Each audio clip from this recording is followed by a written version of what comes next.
How does one do sci-fi Shakespeare?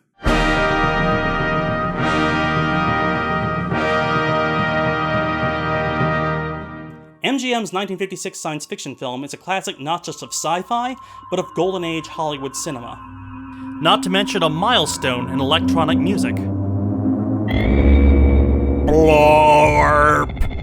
As an opening narration tells us, in the far-off 23rd century, humankind has conquered the stars and created a confederation of planets that are united or something, and taken up the business of seeking out new biomes and new cultures, and generally going daringly, or one might even say boldly, where few, if any, had previously ventured, in an ongoing schlep through the stars. This feels familiar somehow. Anyway, Captain J.J. Adams, notorious hater of the name Shirley, lands on the so-called forbidden planet of Altair 4 to look for the survivors of the crashed starship Bellerophon, in a mission which only took them 20 years to look for survivors. Okay. Anyway, they only find two, the Bellerophon's philologist, Dr. Edward Morbius, and his grown daughter, Altera. Rather than living as two castaways, though, Adams finds that Morbius is living in luxury, having mastered the advanced technology of the planet's previous inhabitants. So the basic setup is that a ship lands on a remote place, ruled over by a hermit and his daughter. This is also the basic setup of The Tempest. Ditch the ship, add a flying saucer.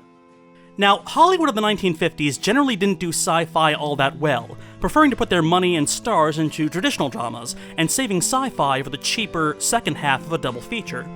From there we get the terms A-movie and B-movie. B-movies being the kind of thing that would inevitably end up here. That's one small step for special effects, one giant leap for our imagination. But amid the B-movies of the 50s, there were a few experimental exceptions where studios put actual budgets into their sci-fi, with varied results. 20th Century Fox's attempt has held up well, but Universal Studios' entry, well, it ended up here. This island Earth can be yours if the price is right.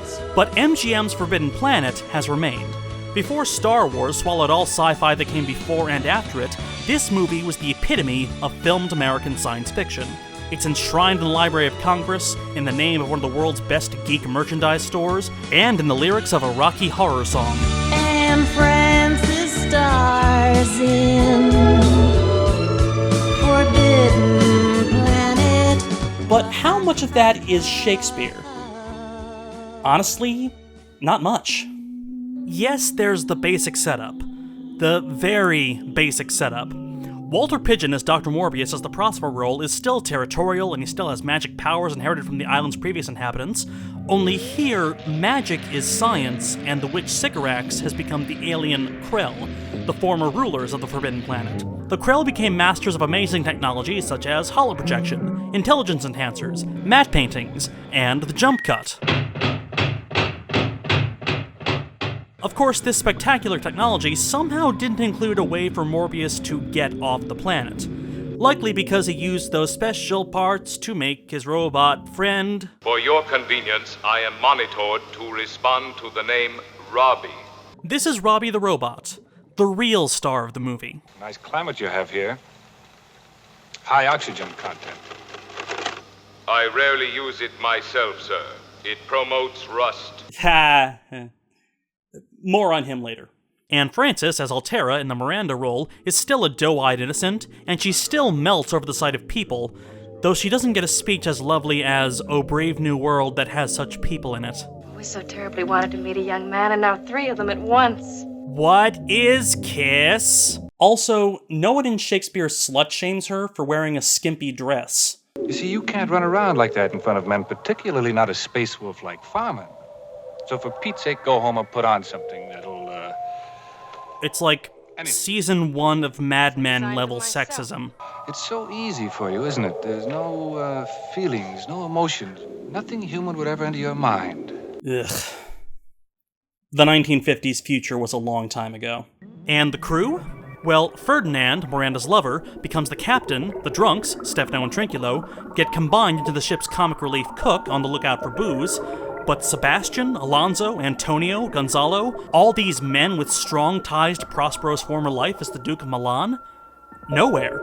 The Tempest, at its heart, is a revenge story, Prospero brings the people who ruined his life to an island which he has complete control over, and starts to destroy them. Only at the last minute does he find it in his heart to forgive them. That power dynamic is gone. Instead, it's replaced with this triad of a stalwart captain, a curmudgeonly doctor, and a chief science officer. That also feels familiar. But the biggest change? They're not brought to the planet by Prospero's magic, or even without much trouble. It's the Tempest without a Tempest. And here we get the biggest divergence from the play. While the Tempest was a revenge story, Forbidden Planet is a murder mystery. And for a while, a seemingly cut and dry one. The rest of the crew of the Bellerophon died soon after landing, and the only survivor was a thin old scientist dressed in black with a beard like Ming the Merciless. "Hello, I am Dr. Bad Guy. I shall be your bad guy for the evening. Come inside, have some bad guy food. Hey, robot minion, point a laser at the captain's head. It'll be hilarious." JK, I didn't want to kill you. I just wanted to make my adorable robot suffer, just to prove my mastery over him. I'm the bad guy, bad guy, bad guy, bad guy, bad guy. In case you're wondering, yes, that scene was a demonstration of the first and second laws of robotics. This came out 6 years after Isaac Asimov first outlined the 3 laws of robotics in his series I, Robot. And actually, the first short story in that series was about an adorable robot named Robbie. I think now I should talk about science fiction. Shakespeare, of course, never could have conceived of such a thing. Like, in his time, the scientific revolution was still only gradually replacing medieval alchemy. But there are still some interesting parallels between the sci-fi genre and Shakespeare's view of the cosmos. Sci-fi is a distinctly modern genre, one that required the Industrial Revolution for people to start seeing science as a practice to be a vessel for interesting storytelling. It runs on speculation about current technologies, and then doing an exploration about how that technology might work. Firebird 2 to Control Tower. We are about to take off on the highway of tomorrow. And the 50s, when technology was seen as wondrous and liberating, but also terrible and world-destroying, that was a golden age of sci-fi. An aesthetic that William Gibson once called ray gun gothic, where science is worth the romance. It was a kind of sci-fi so obsessed with minutiae about technology that it would never tolerate something as arcane as magic.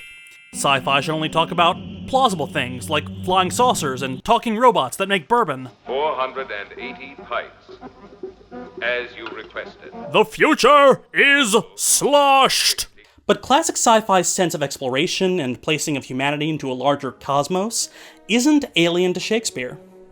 Just as the 1950s were abuzz with stories about exploring outer space, Shakespeare's day was full of travelers' tales, people seeking new lands. Some even think that he based The Tempest in part on the discovery of Bermuda. And as for the cosmos, he may have looked to alchemy to structure Prospero's island. The island is essentially the early modern Western world in microcosm. Prospero, its patriarch, Miranda, the lone female, and yes, there's a huge feminist criticism of the play and how the one female character is subservient to her father and does nothing except get married to another guy who has to prove himself worthy to the father so she can be passed on from one male authority figure to another male authority figure, and yeah. Anyway, dated sexual politics aside, the island has a male aspect and a female aspect. And the supernatural beings, Prospero's servants Ariel and Caliban, correspond to Aristotle's 4 elements. Ariel is a magical spirit of air and fire, and Caliban at one point is described as either man or fish, making him correspond to earth and water. So by exerting control over them, he's symbolically showing his mastery over 4 elements, and therefore the entire world. He's like the Last Airbender. Of course, magic and the occult in Shakespeare's time wasn't exactly looked upon highly. Remember, England's king at the time wrote a book about how to hunt witches. And I think it's important to note that Prospero ends the play by abandoning his magic and asking a pardon from the audience, and a religious pardon at that. My ending is despair, unless I be relieved by prayer, which pierces so that it assaults mercy itself and frees all faults. As you from crimes would pardoned be, let your indulgence set me free. It's entirely possible that Shakespeare's audience would have looked at Prospero and immediately gone, bad guy, that guy's the bad guy.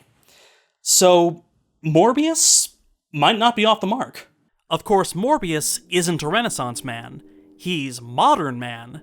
And unlike the Renaissance man, modern man, and definitely sci-fi man, only wants to be master of the cosmos.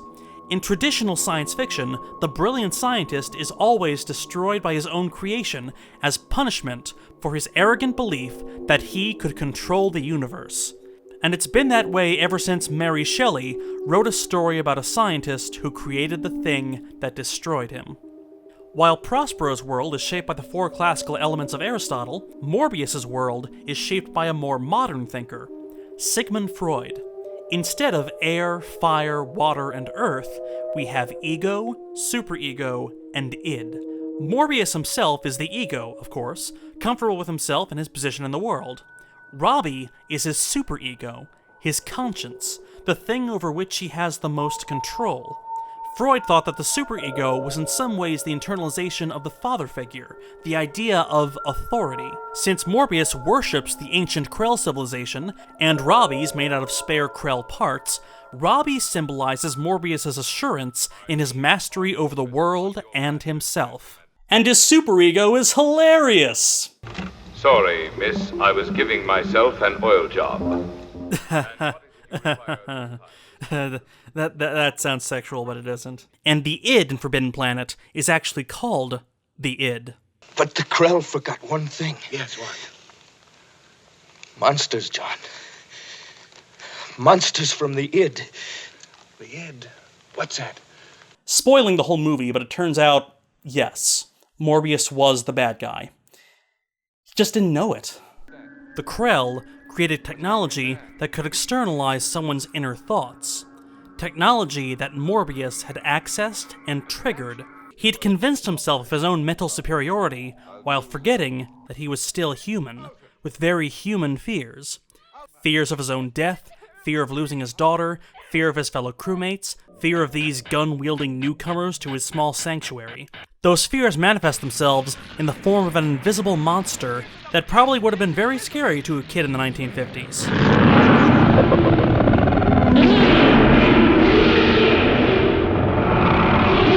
Okay, fair talk. There is something brilliant about how the monster is shown. Invisible, but glimpsed as it roars, writhing in laser fire. This is ray gun gothic at its purest. The beast from the id killed the crew of the Bellerophon, and several members of Adam's crew, and ultimately, Morbius himself, whose last act is to destroy the Forbidden Planet and prevent such terrible technology from being used again. It's a fitting sci-fi message for the 1950s. As scientists were breaking boundaries and splitting atoms, regular folk watched and wondered what these terrors might bring. They were racked with fear over this new thing called radiation, an invisible, unnatural killer that humans could create. And an even greater fear.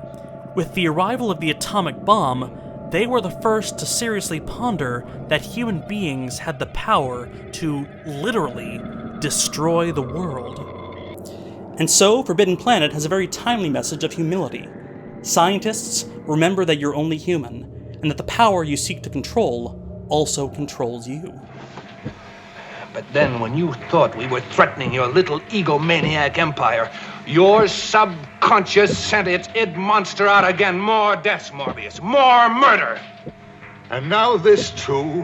Harm my own daughter? But now she's defying you, Morbius. And even in you, the loving father, there still exists the mindless primitive. Likewise, Prospero's magic isn't all-powerful. He ends the play by breaking his staff, drowning his books, and abandoning his magic. His magic, too, has limits. And I think Morbius's description of the Krell civilization fits here. Since that unexplained catastrophe, even their cloud-piercing towers of glass and porcelain and adamantine steel have crumbled back into the soil of Altair 4, and nothing, absolutely nothing, remains above ground. Shakespeare also spoke of towers in The Tempest. The cloud-capped towers, the gorgeous palaces, the solemn temples, the great globe itself, yea, all which it inherit, shall dissolve, and like this insubstantial pageant faded, leave not a wrack behind. We are such stuff as dreams are made on, and our little life is rounded with a sleep. Maybe Forbidden Planet owes more to Shakespeare than I thought. Your father's name will shine again, like a beacon in the galaxy. It's true, it will remind us that we are, after all, not God. But still, Forbidden Planet owes far more to sci-fi than it does to Shakespeare. It doesn't succeed because of its innovation on The Tempest, but its foundation on the sci-fi genre. The flying saucer taken from countless films and pulp magazines, the square-jawed, intrepid hero, the goateed baddie, the lithe, objectified nymphette, and of course Robbie, built out of spare parts from Asimov and progenitor of generations of other charming robotic servants. By building off these familiar tropes and using a classic story as a framework, Forbidden Planet succeeds by its use of genre tradition, by making a world that feels both old and yet to be made. And of course, the film's basic setup hinted at a huge universe outside of it. It hinted at the same sort of golden age of exploration that caught the imagination of Shakespeare's time, like a kind of adventure to explore brave new worlds, strange new worlds, to seek out new life and new civilizations, to boldly go where... Oh. Oh. Oh!